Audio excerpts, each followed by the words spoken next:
Hi friends, నెత్తలు ఫ్రైకి కావాల్సినవి ఈ నెత్తలను తీసుకుని చక్కగా శుభ్రంగా పసుపు ఉప్పు వేసి బాగా కడగాలి.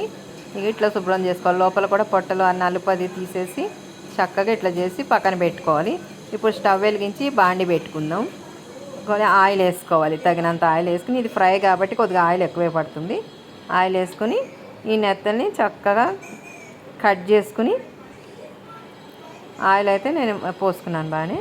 ఇప్పుడు ఆ నెత్తల్ని 2 ముక్కలుగా కట్ చేసి ఇట్లా పెట్టుకున్నా. అది ఆయిల్ మరగగానే అందులో ఇది వేసేసి ఉంచితే ఆయిల్ కొంచెం వాటర్ వస్తుంది ఎక్కువ. ఆ వాటర్ రాకుండా కొంచెం గట్టిగా పిండి వేయాలి, వాటర్ వస్తుంది. ఆ వాటర్ అంతా దగ్గరికి అయిపోయాక పసుపు ఉప్పు కారం అల్లం వెల్లిగడ్డ పేస్ట్ మటుకు ఎక్కువ 2 స్పూన్లు వేయాలి. వేసి దగ్గరికి అయిపోయాక కొత్తిమీర అది చల్లేసి, నాకు ఒక వీడియో అయితే మిస్ అయ్యింది ఇందులో, అందుకనే చెప్తున్నాను.